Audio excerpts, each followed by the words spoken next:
দোস্ত, যখন স্কুলের সবচেয়ে কড়া ম্যাডাম রচনা জানতে পারলেন যে এই আবর্জনা কুড়ানো ছেলেটা ম্যাথের জিনিয়াস, তখন তিনি ওই ছেলেটার অ্যাডমিশন করানোর জন্য প্রিন্সিপালের কাছে গেলেন। কিন্তু প্রিন্সিপাল ওই ছেলেটাকে ধাক্কা মেরে স্কুল থেকে বের করে দিলেন, এই বলে যে এর অ্যাডমিশন করলে আমাদের স্কুলের ইমেজ খারাপ হয়ে যাবে। কিন্তু পরে জানা গেল যে ওই আবর্জনা কুড়ানো ছেলেটাই প্রিন্সিপালের হারিয়ে যাওয়া ছেলে। তারপর যা হলো তা শুনে আপনারা অবাক হয়ে যাবেন। দোস্ত, আসুন জেনে নিই যে এই আবর্জনা কুড়ানো ছেলেটা আসলে প্রিন্সিপালের ছেলে কিভাবে হলো, আর এভাবে আবর্জনা কেন কুড়াচ্ছিল। সকাল ৯টার সময় ছিল। রাস্তার ধারে একটা রোগা পাতলা ছেলে ফাটা কাপড় পরে কাঁধে ময়লায় ভর্তি বস্তা ঝুলিয়ে আস্তে আস্তে হাঁটছিল। ওই ছেলেটার নাম ছিল শচীন। শচীনের বয়স প্রায় ১৩-১৪ বছর হবে। তার কাপড় কোনোদিন কোন রঙের ছিল কে জানে, কিন্তু এখন ধুলো আর সময় তাদের পরিচয় মুছে দিয়েছে।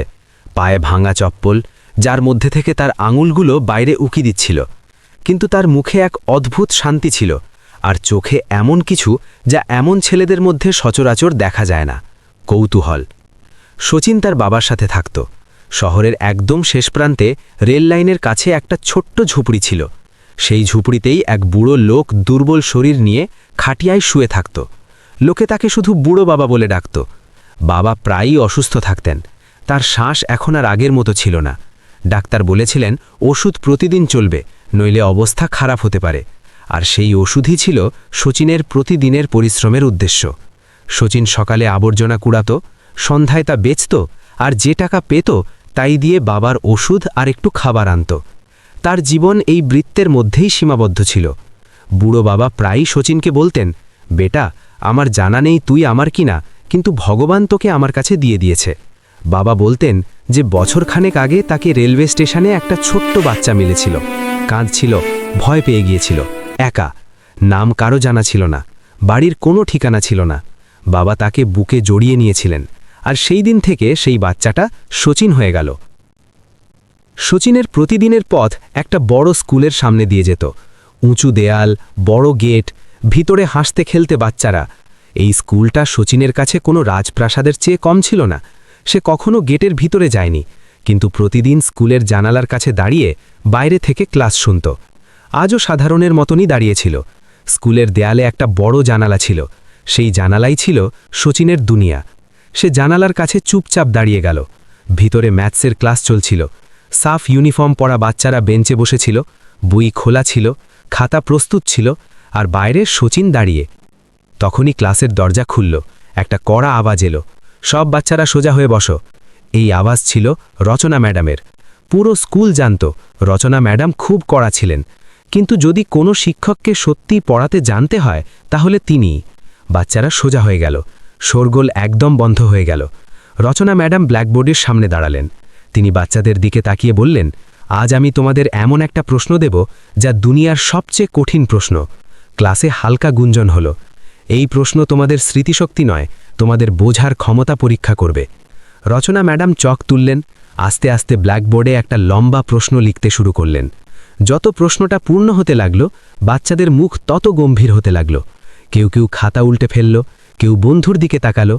রচনা ম্যাডাম বললেন, যে বাচ্চা এই প্রশ্নটা পুরোপুরি আর সঠিকভাবে সমাধান করবে তার নাম পুরো স্কুলে নেওয়া হবে, আর তাকে পুরস্কার দেওয়া হবে। 5 মিনিট গেল, 10 মিনিট গেল, কারো পেন্সিল দ্রুত চলল না। টপার বাচ্চারাও চুপ ছিল, কারো খাতায় পুরো সমাধান ছিল না। রচনা ম্যাডাম একে একে প্রতিটা বেঞ্চের দিকে তাকাতে লাগলেন, কিন্তু ক্লাসের ভিতরে কোনো বাচ্চাই ওই প্রশ্নের সমাধান করতে পারল না। আর বাইরে জানালার কাছে শচীন এখনও দাঁড়িয়েছিল। তার চোখ এখনও বোর্ডের দিকে। তার ঠোঁট আস্তে আস্তে নড়ছিল, যেন তার মাথার ভিতরে উত্তরটা তৈরি হয়ে গেছে। ক্লাসে রচনা ম্যাডাম বাচ্চাদের খাতা দেখছিলেন। প্রতিটা বেঞ্চে একই গল্প, অসম্পূর্ণ সমাধান, ভুল ধাপ বা একদম খালি পাতা। তিনি গভীর শ্বাস নিলেন। ঠিক আছে, তিনি শান্ত কিন্তু কড়া আওয়াজে বললেন, মনে হচ্ছে আজকের প্রশ্ন তোমাদের সবার জন্য সত্যিই কঠিন ছিল। কিছু বাচ্চা স্বস্তির শ্বাস ফেলল, কেউ মাথা নিচু করল। আর তখনই জানালার কাছে দাঁড়ানো সেই ছেলেটা, যে এতক্ষণ শুধু দেখছিল, আস্তে এক পা এগিয়ে এলো। শচীনের হৃদয় জোরে জোরে ধুকপুক করছিল। সে কখনো কোনো শিক্ষকের সাথে সরাসরি কথা বলেনি, কখনো ক্লাসরুমের ভিতরে পা রাখেনি, কিন্তু আজ ওই প্রশ্নটা তার ভিতরে কিছু জাগিয়ে দিয়েছিল। সে সাহস জোগাড় করে ধীর কিন্তু স্পষ্ট আওয়াজে বলল, ম্যাডাম। কিছু বাচ্চা জানালার দিকে তাকালো। ম্যাডাম, শচীন আবার বলল, যদি আপনি মনে না করেন তাহলে আমি এই প্রশ্নটা সমাধান করতে পারি। এক মুহূর্তের জন্য ক্লাসে নিস্তব্ধতা নেমে এলো, আর পরক্ষণেই পুরো ক্লাসরুম হাসিতে গমগম করে উঠল। আরে, এ তো আবর্জনা কুড়ানো ছেলে, এর ম্যাথস আসবে? ম্যাডাম, এ মজা করছে। কিছু বাচ্চা বেঞ্চে ঠকঠক করতে লাগল, কেউ মুখ ঢেকে হাসতে শুরু করল। শচীন চুপচাপ দাঁড়িয়ে রইল, তার চোখ নিচু হয়ে গেল। রচনা ম্যাডাম জানালার দিকে তাকালেন, তার ভ্রু হালকা সংকুচিত হল। বেটা, তিনি সংযমের সাথে বললেন, এটা ক্লাস, এখানে না পড়ে লিখে এমন প্রশ্ন সমাধান হয় না। শচীন আস্তে মাথা নাড়ল। আমি জানি ম্যাডাম, সে বলল, কিন্তু আমি প্রতিদিন এখানে দাঁড়িয়ে আপনার ক্লাস শুনি। ক্লাসে আবার ফিসফিস শুরু হলো। একটা বাচ্চা বলল, ম্যাডাম, যদি এ করতে পারে তাহলে আমরা এখানে বসে কেন? আরেকজন বলল, একে বাইরে বের করো, ক্লাস ডিস্টার্ব করছে। শচীনের গলা শুকিয়ে গেল, কিন্তু সে পালালো না। সে জানত আজ যদি চুপ করে যায় তাহলে জীবনে আর কখনো বলতে পারবে না। সে একবার রচনা ম্যাডামের দিকে তাকালো। তার চোখে কাকুতি ছিল না, শুধু একটা সুযোগ চাওয়া সত্যি ছিল। রচনা ম্যাডাম কয়েক সেকেন্ড চুপ রইলেন। পুরো ক্লাস তার দিকে তাকিয়েছিল। তারপর তিনি হাত তুলে বাচ্চাদের শান্ত করলেন। হাসি বন্ধ করো, তিনি বললেন। তার আওয়াজে এখন কড়া ভাব ছিল। তারপর তিনি জানালার কাছে এলেন। শচীনকে মনোযোগ দিয়ে দেখলেন। তার ফাটা কাপড়, ধুলোয় মাখা মুখ আর চোখে অদ্ভুত চমক। তুমি সত্যিই এই প্রশ্ন সমাধান করতে পারো? তিনি জিজ্ঞেস করলেন। শচীন আস্তে বলল, হ্যাঁ ম্যাডাম। রচনা ম্যাডাম গভীর শ্বাস নিলেন। তারপর কিছু না বলে ব্ল্যাকবোর্ড থেকে একটা নতুন চক তুলে সবাইকে অবাক করে শচীনের দিকে এগিয়ে দিলেন। শচীন কাপা হাতে চকটা ধরল। সেই মুহূর্তে ক্লাসরুমে ঘড়ির টিকটিক স্পষ্ট শোনা যাচ্ছিল। শচীন জানালা পেরিয়ে এলো। প্রথমবার তার পা ক্লাসরুমের মেঝেতে পড়ল। সেই মেঝে তাকে ঠান্ডা লাগল, কিন্তু তার ভিতরে আগুন জ্বলছিল। পুরো ক্লাস তাকে দেখছিল, কেউ হাসছিল না। এখন শচীন ব্ল্যাকবোর্ডের সামনে দাঁড়ালো। সে প্রশ্নটা পুরোপুরি পড়ল, তারপর চোখ বন্ধ করল, যেন তার ভিতরে কোথাও দূরে কোনো পুরনো বন্ধুর সাথে দেখা হচ্ছে। তারপর তার হাত চলল, প্রথম লাইন লিখল, তারপর দ্বিতীয়, ধাপে ধাপে। কোনো ঘাবড়ে যাওয়া নেই, কোনো থামা নেই। ব্ল্যাকবোর্ড ভরতে লাগলো আর ক্লাস নিস্তব্ধ হতে লাগলো। একটা বাচ্চা আস্তে বলল, এ তো সঠিক যাচ্ছে। আরেকজন ফিসফিস করে বলল, ম্যাডাম, এ তো অ্যাডভান্সড পদ্ধতি। রচনা ম্যাডাম এখন পুরোপুরি চুপ দাঁড়িয়েছিলেন। তার চোখ ব্ল্যাকবোর্ড থেকে সরছিল না। শচীন শেষ ধাপ লিখল, সমান চিহ্ন দিল আর উত্তর লিখে দিল। সে পিছনে ফিরে কারো দিকে তাকালো না, শুধু চকটা আস্তে নিচে রেখে দিল। পুরো ক্লাস স্তব্ধ হয়ে গেল। রচনা ম্যাডাম কয়েক সেকেন্ড বলতে পারলেন না। তারপর তার চোখ ভরে এলো। একটা অশ্রু চুপচাপ তার গাল বেয়ে নেমে গেল। তিনি কাপা আওয়াজে বললেন, বেটা, তুই কে? শচীন মাথা নিচু করল। ম্যাডাম, আমি তো শুধু আবর্জনা কুড়ানো। কিন্তু সেই মুহূর্তে পুরো ক্লাস জেনে গিয়েছিল এই ছেলেটা শুধু আবর্জনা কুড়ানো নয়। ব্ল্যাকবোর্ডে লেখা উত্তরটা যেন সবার চোখে ঢুকে গিয়েছিল। কারো সাহস হচ্ছিল না যে কিছু বলবে। রচনা ম্যাডাম আস্তে আস্তে শচীনের কাছে এলেন। তিনি তার সামনে দাঁড়িয়ে একটু ঝুঁকে তার চোখে তাকালেন। তার আওয়াজ এখন কড়া ছিল না, তাতে মায়ের মতো আর্দ্রতা ছিল। তুই প্রতিদিন এই জানালার কাছে দাঁড়িয়ে থাকিস না? রচনা ম্যাডাম জিজ্ঞেস করলেন। শচীন আস্তে মাথা নাড়ল। তাহলে তুই ভিতরে আসিস না কেন? তিনি পরের প্রশ্ন করলেন। শচীনের ঠোঁট হালকা কেঁপে উঠল। সে নিচু মুখে বলল, ম্যাডাম, আমি ভিতরে কিভাবে আসব? আমার কাছে ইউনিফর্ম নেই, ফি নেই, আর আমি গরিব। তার শেষ কথাগুলো ক্লাসে চুপ হয়ে গেল। রচনা ম্যাডাম চুপ রইলেন। শচীন আস্তে আস্তে বলতে শুরু করল, ম্যাডাম, আমি সকালে আবর্জনা কুড়াই, তারপর এখানে এসে আপনার ক্লাস শুনি। আপনি যা পড়ান তা আমার বোঝা হয়ে যায়। আমি ফিরে গিয়ে বাবাকে ওষুধ দিই, আর যদি টাকা বেঁচে যায় তাহলে কিছু খাবার আনি। তার আওয়াজ কেঁপে উঠল, কিন্তু সে কাঁদল না। কোন বাবা? রচনা ম্যাডাম জিজ্ঞেস করলেন। শচীন বলল, বুড়ো বাবা, আমি তারই সাথে থাকি। তিনি খুব অসুস্থ থাকেন। ম্যাডাম, আমি যদি কাজ না করি তাহলে তার ওষুধ আসবে না। তিনি আমাকে স্টেশনে পেয়েছিলেন, তখন আমি খুব ছোট ছিলাম। এটা শুনে রচনা ম্যাডাম একদম চমকে গেলেন। স্টেশন, এই শব্দটা রচনা ম্যাডামের হৃদয়ে জোরে আঘাত করল। তার মনে পড়ে গেল স্কুলের প্রিন্সিপালের ছেলে 15 বছর আগে রেল স্টেশন থেকে নিখোঁজ হয়েছিল। পুরো শহর তার খোঁজে ছানবিন করা হয়েছিল, কিন্তু সেই বাচ্চাটা কখনো মেলেনি। রচনা ম্যাডামের শ্বাস একটু ভারী হয়ে গেল। ক্লাসের বাচ্চারা এখন হাসছিল না। কারো চোখে লজ্জা ছিল, কারো মনে অনুশোচনা। একটা মেয়ে আসতে বলল, ম্যাডাম, এ তো আমাদের চেয়েও বেশি পরিশ্রম করে। রচনা ম্যাডাম হাত তুলে সবাইকে শান্ত করলেন। রচনা ম্যাডাম আবার শচীনের দিকে ফিরলেন। বেটা, যদি আমি তোকে পড়াতে চাই তাহলে তুই পড়বি? শচীন বিনা চিন্তায় বলল, হ্যাঁ ম্যাডাম, আমি দিন রাত পড়ব। তার চোখে আশা ছিল, সেই আশা যাকে জীবন এতদিন দবিয়ে রেখেছিল। রচনা ম্যাডাম বললেন, কাল তুই আমার সাথে স্কুলে আসবি, আমি তোর অ্যাডমিশন করানোর চেষ্টা করব। পুরো ক্লাস আবার অবাক হয়ে গেল। ঘণ্টা বাজল, বাচ্চারা বাইরে বেরোতে লাগলো, কিন্তু শচীন সেখানেই দাঁড়িয়ে রইল। রচনা ম্যাডাম তার মাথায় হালকা হাত রাখলেন। ভয় পাস না, তিনি বললেন, এখন তুই একা নোস। শচীনের চোখ ভরে এলো। ম্যাডাম, সে আস্তে জিজ্ঞেস করল, প্রিন্সিপাল সাহেব কি আমাকে স্কুলে পড়তে দেবেন? রচনা ম্যাডাম কয়েক সেকেন্ড চুপ রইলেন, তারপর বললেন, যদি কেউ মানা করে তাহলেও আমি পাশে থাকব। সেই দিন শচীন প্রথমবার বাড়ি ফেরার সময় আকাশের দিকে তাকিয়ে হাসল। বাড়ি দিয়ে বাবাকে সব বলল। বাবা তার মাথায় হাত রেখে বললেন, ভগবান আজ তোর পরিশ্রম দেখে নিয়েছে বেটা। পরের সকালে শচীন খুব তাড়াতাড়ি উঠে পড়ল। আজ তার হৃদয়ে ভয়ের চেয়ে আশা বেশি ছিল। সে ফাটা কাপড়গুলো একটু পরিষ্কার করল, বস্তাটা কোণে রেখে দিল। বাবা কাঁপা হাতে তার চুল ঠিক করে দিলেন। যা বেটা, আজ ভগবান তোর সাথে আছে। শচীন প্রথমবার স্কুলে যাওয়ার জন্য আবর্জনা তুলল না। রচনা ম্যাডাম গেটে আগে থেকেই দাঁড়িয়েছিলেন, সাদা শাড়ি, মুখে গাম্ভীর্য আর চোখে এক অটল নিশ্চয়। শচীন তার কাছে এসে চুপচাপ দাঁড়িয়ে গেল। স্কুলের গেট খুলল, ভিতরে বাচ্চারা হাসতে খেলতে দৌড়াচ্ছিল, আর শচীন সেখানেই থেমে গেল। ভয় পাস না, রচনা ম্যাডাম বললেন, আজ তোর হক নিতে এসেছি। প্রিন্সিপালের ঘর স্কুলের দোতলায়, বড় কেবিন, দেওয়ালে ছবি, পুরস্কার আর শৃঙ্খলার নিয়ম। টেবিলের পিছনে বসেছিলেন প্রিন্সিপাল সাহেব, কড়া মুখ, ঠান্ডা চোখ আর আওয়াজে অহংকার। রচনা ম্যাডাম দরজায় টোকা দিলেন, আসুন। ভিতর থেকে আওয়াজ এলো। রচনা ম্যাডাম শচীনকে সামনে করলেন, স্যার, এই ছেলেটা অসাধারণ। কাল সেই প্রশ্ন সমাধান করেছে যা পুরো ক্লাস করতে পারেনি। প্রিন্সিপাল চশমার ওপর দিয়ে শচীনকে দেখলেন। ফাটা কাপড়, খালি পা, ভয় পাওয়া মুখ, তার ভ্রু কুঁচকে গেল। ম্যাডাম, প্রিন্সিপাল সাহেব বললেন, এই স্কুল কোনো ধর্মশালা নয়, এই ছেলে আবর্জনা কোড়ায়। আমরা যদি এমন ছেলেদের অ্যাডমিশন দিতে শুরু করি তাহলে আমাদের স্কুলের ইমেজ খারাপ হয়ে যাবে। শচীনের হৃদয় বসে গেল। স্যার, রচনা ম্যাডাম হাত জোর করে বললেন, আমি এর পুরো দায়িত্ব নেব, এর ফি আমি দেব। এই ছেলেটা জিনিয়াস স্যার, এর সুযোগ দরকার। প্রিন্সিপাল চেয়ার থেকে উঠে দাঁড়ালেন। তার আওয়াজ আরও কড়া হলো। ম্যাডাম, তিনি বললেন, আপনি আবেগপ্রবণ হচ্ছেন। গার্ড, তিনি ডাকলেন। দুজন গার্ড ভিতরে এলো। এই ছেলেকে এক্ষুনি স্কুল প্রাঙ্গণ থেকে বাইরে বের করে দিন। শচীন কিছু বুঝে উঠতে পারল না। সে চিৎকার করল, ম্যাডাম। তার আওয়াজ ভরে গেল। গার্ড শচীনের হাত ধরল। রচনা ম্যাডাম মাঝে এসে দাঁড়ালেন। না, তিনি বললেন, এই ছেলে অপরাধী নয়। কিন্তু প্রিন্সিপাল মুখ ফিরিয়ে নিলেন।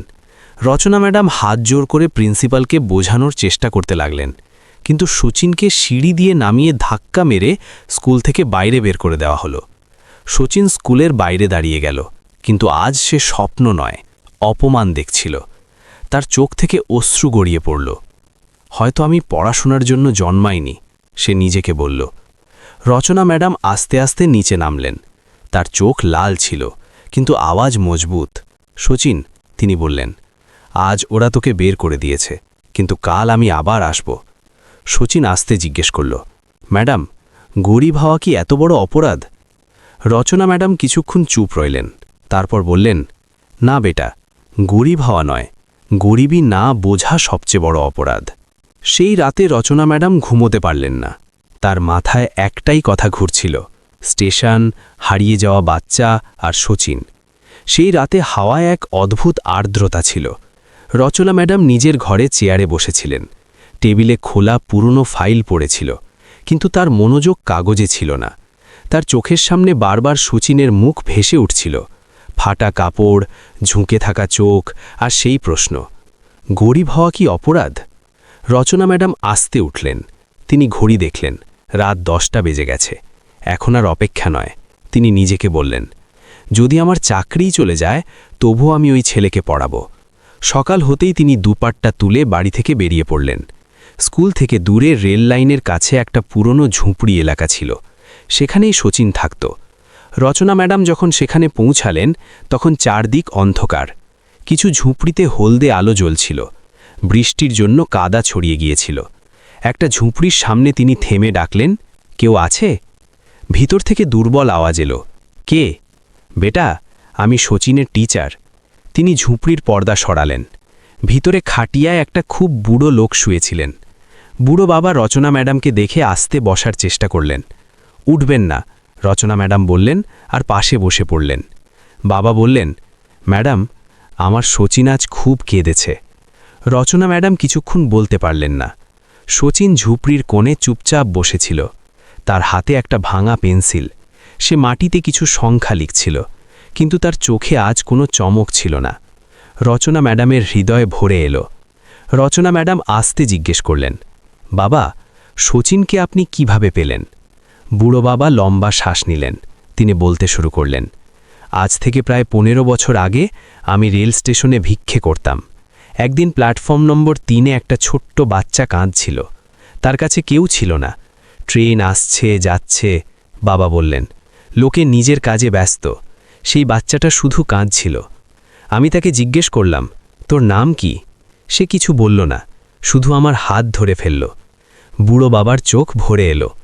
আমি তাকে নিজের সাথে নিয়ে এলাম। নাম তো জানা ছিল না, তাই আমি আদর করে তাকে শচীন বলে ডাকতে শুরু করলাম। আমি গরিব ছিলাম, কিন্তু হৃদয়ে ধনী। সময় কেটে গেল আর আমি অসুস্থ হয়ে পড়লাম। তখন শচীন কাজ শুরু করল, আবর্জনা কুড়ানো। বাবার আওয়াজ ভেঙে গেল। সে আমার ওষুধ আনে, আমার খেয়াল রাখে। স্টেশন, 15 বছর, হারিয়ে যাওয়া বাচ্চা, এই শব্দগুলো রচনা ম্যাডামের মাথায় ঝড়ের মতো ধাক্কা খেতে লাগল। তার মনে পড়ে গেল প্রিন্সিপালের মুখ, সেই ব্যথা যা তিনি লুকিয়ে রেখেছিলেন। রচনা ম্যাডাম কাঁপা আওয়াজে জিজ্ঞেস করলেন। বুড়ো বাবা মাথা নাড়লেন, না ম্যাডাম, আমার জানা নেই। আমার কাছে সে শুধু আমার শচীন। রচনা ম্যাডাম এখন আর নিজেকে ধরে রাখতে পারলেন না। তার চোখ থেকে অশ্রু পড়তে লাগল। তিনি শচীনকে বুকে জড়িয়ে নিলেন। বেটা, তিনি বললেন, এখন তোকে পড়তে কেউ আটকাতে পারবে না। রচনা ম্যাডাম বুড়ো বাবার দিকে তাকালেন। বাবা, তিনি বললেন, আমি প্রতিজ্ঞা করছি, এই ছেলে স্কুলে যাবে, আর যদি পুরো দুনিয়া তার বিরুদ্ধে দাঁড়ায়, তবু আমি তার পাশে থাকব। বুড়ো বাবা দুর্বল হাত তুলে তাকে আশীর্বাদ করলেন। ঝুপড়ি থেকে বেরোতে বেরোতে রচনা ম্যাডাম একবার পিছনে ফিরলেন। শচীন এখনও তাকে দেখছিল। তার চোখে হালকা আশা ফিরে এসেছিল, আর রচনা ম্যাডামের হৃদয়ে একটা কথা এখন পুরোপুরি জেগে উঠেছিল, এই ছেলেটা শুধু গরিব নয়, এ কারো হারিয়ে যাওয়া ছেলে। পরের সকালে স্কুলে সবকিছু সাধারণের মতোই মনে হচ্ছিল। ঘণ্টার আওয়াজ, বাচ্চাদের দৌড়, শিক্ষকদের স্টাফ রুম। কিন্তু প্রিন্সিপাল সাহেবের জন্য আজকের দিনটা আলাদা ছিল। তার ঘুম পূর্ণ হয়নি। প্রিন্সিপাল নিজের কেবিনে জানালার কাছে দাঁড়িয়েছিলেন। নিচে স্কুলের মাঠ দেখা যাচ্ছিল, সেই মাঠ যেখানে কাল একটা আবর্জনা কুড়ানো ছেলেকে ধাক্কা মেরে বাইরে বের করে দেওয়া হয়েছিল। তার কানে এখনও রচনা ম্যাডামের আওয়াজ গুঞ্জনিত হচ্ছিল, এই ছেলেটা অসাধারণ স্যার। তিনি রেগে গিয়ে টেবিলে রাখা পুরনো ফটো ফ্রেম তুললেন। ফ্রেমে একটা ছোট্ট বাচ্চা, সাফ কাপড়, নিষ্পাপ হাসি, নিচে লেখা আরব, 5 বছর। প্রিন্সিপালের আঙুল কেঁপে উঠল। এই সেই বাচ্চা যে 15 বছর আগে রেল স্টেশন থেকে নিখোঁজ হয়ে গিয়েছিল। সেই রাতটা তার এখনও স্পষ্ট মনে আছে। স্টেশনে ভিড় খুব ছিল। এক মুহূর্তের জন্য তার ছেলে তার আঙুল ছেড়ে ভিড়ে হারিয়ে গিয়েছিল। সেই দিনের পর তিনি প্রতিটা স্টেশন, প্রতিটা অনাথাশ্রম, প্রতিটা খবরের কাগজ ছানবিন করেছিলেন, কিন্তু কিছু মেলেনি। লোকে মনে করত প্রিন্সিপাল হৃদয়ে কঠিন, কিন্তু সত্যি ছিল তিনি হৃদয়ে ভেঙে পড়েছিলেন। তখনই দরজায় টোকা পড়ল। প্রিন্সিপাল বললেন, আসুন। রচনা ম্যাডাম ভিতরে এলেন। তার মুখে ক্লান্তি ছিল, কিন্তু চোখে দৃঢ়তা। স্যার, রচনা ম্যাডাম বললেন, আমি আপনার সাথে একটা জরুরি কথা বলতে চাই। প্রিন্সিপাল মাথা নাড়লেন। কাল আপনি যে ছেলেকে স্কুল থেকে বের করে দিয়েছিলেন, তিনি থেমে বললেন, সেই ছেলেটা 15 বছর আগে রেল স্টেশনে পাওয়া গিয়েছিল। এটা শুনে প্রিন্সিপাল সোজা হয়ে দাঁড়ালেন। কি বললেন? তার আওয়াজ ভরে গেল। রচনা ম্যাডাম আস্তে আস্তে পুরো গল্প বললেন। বুড়ো বাবা, স্টেশন, নাম না থাকা, আর সাচিনী বুদ্ধি। প্রিন্সিপাল কয়েক সেকেন্ড বলতে পারলেন না। তার চোখ ফটো ফ্রেমে আটকে গেল। তারপর রচনা ম্যাডামের দিকে। এটা সংযোগও হতে পারে, তিনি বললেন, কিন্তু তার আওয়াজে নিজের ওপর ভরসা ছিল না। রচনা ম্যাডাম গভীর শ্বাস নিলেন। স্যার, তিনি বললেন, যদি 1% সম্ভাবনা থাকে, তাহলে আমাদের ডিএনএ টেস্ট করানো উচিত। এই শব্দটা ঘরে গুঞ্জরিত হল, ডিএনএ টেস্ট। প্রিন্সিপাল চেয়ারে আস্তে বসে পড়লেন। তার চোখ ভিজে গেল। তিনি বললেন, যদি সেই ছেলেটা আমার ছেলে না হয়, তাহলে আমি আবার একবার আমার ছেলেকে হারাব। রচনা ম্যাডাম জিজ্ঞেস করলেন, আর যদি সে আপনার ছেলে হয় স্যার? প্রিন্সিপাল চুপ হয়ে গেলেন। সেই চুপে বছরের পর বছরের ব্যথা ছিল। অনেক মিনিট পর প্রিন্সিপাল গভীর শ্বাস নিলেন।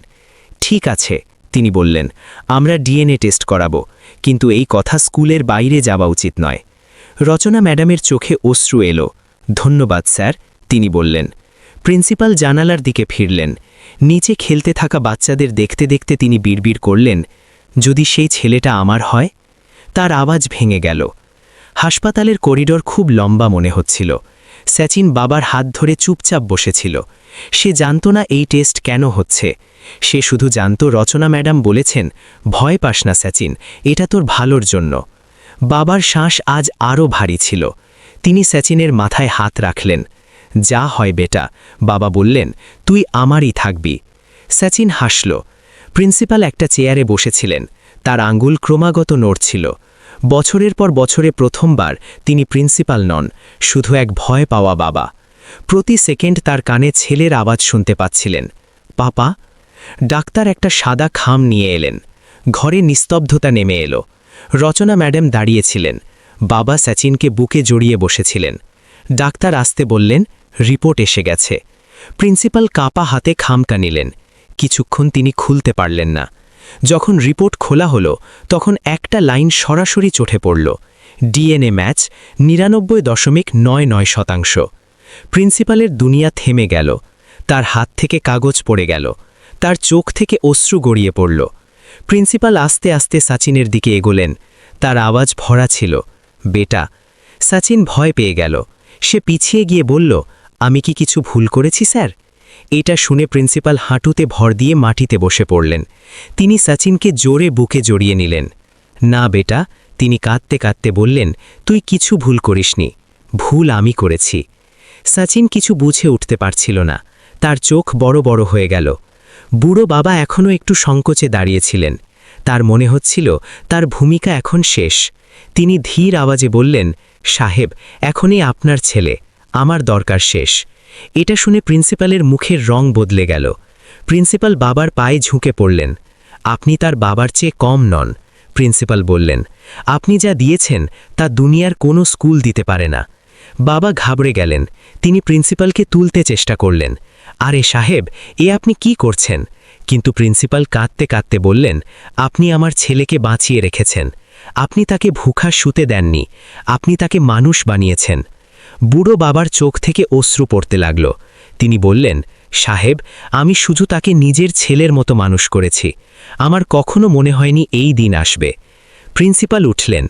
বাবার কাঁধে হাত রেখে স্পষ্ট বললেন, আজ থেকে আপনি আমার নন, আমাদের পরিবারের সদস্য। আপনি আমার বাড়িতে থাকবেন, এটাই আমার সিদ্ধান্ত। বাবা হতভম্ব হয়ে গেলেন। না সাহেব, আমি গরিব মানুষ। তখনই সচিন সামনে এলো। সে বাবার হাত শক্ত করে ধরল। তার চোখে ভয় ছিল। যদি বাবা না থাকেন তাহলে আমিও থাকব না। ঘরে নিস্তব্ধতা নেমে এলো। ঠিক সেই মুহূর্তে দরজা খুলল।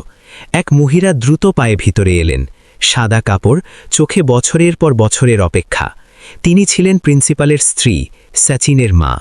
যেই তার চোখ সচিনের ওপর পড়ল, তার শরীর কেঁপে গেল। তিনি আস্তে আস্তে সচিনের কাছে এলেন। কাঁপা হাতে তার মুখ স্পর্শ করলেন। আমার বাচ্চা। তার আওয়াজ ভেঙে গেল। তিনি সচিনকে বুকে জড়িয়ে নিলেন। বছরের পর বছর ধরে আটকে থাকা মাতৃত্ব ফেটে পড়ল। সচিন প্রথমবার মায়ের কোলে ছিল। কিছুদিন পর পুরো স্কুলে সভা ডাকা হলো। স্টেজে প্রিন্সিপাল দাঁড়িয়েছিলেন। তার পাশে সচিন আর পিছনে রচনা ম্যাডাম। প্রিন্সিপাল বললেন, আজ আমি একটা ভুল স্বীকার করতে এসেছি। যে ছেলেকে আমি আবর্জনা কুড়ানো ভেবে স্কুল থেকে বের করে দিয়েছিলাম, সেই আমার ছেলে। পুরো হল স্তব্ধ হয়ে গেল। আজ থেকে এই স্কুলে কোনো বাচ্চার পরিচয় তার কাপড়ে হবে না। প্রতিটি গরিব বাচ্চা এখানে ফ্রি পড়বে। এটা আমার দায়িত্ব হবে। রচনা ম্যাডামের চোখ থেকে নিঃশব্দে অশ্রু পড়ছিল। আজ তার লড়াই সফল হয়েছিল। কয়েক মাস পর সচিন সেই ক্লাসরুমেই বসেছিল। সাফ ইউনিফর্ম, খাতা খোলা। রচনা ম্যাডাম বোর্ডে প্রশ্ন লিখলেন। সচিন হাসতে হাসতে হাত তুলল। জানালার বাইরে এখন কোনো স্বপ্ন একা দাঁড়িয়েছিল না। যে ছেলেকে দুনিয়া আবর্জনা ভেবে ফেলে দিয়েছিল, সেই কারো জীবনের সবচেয়ে দামি সত্যি হয়ে উঠল।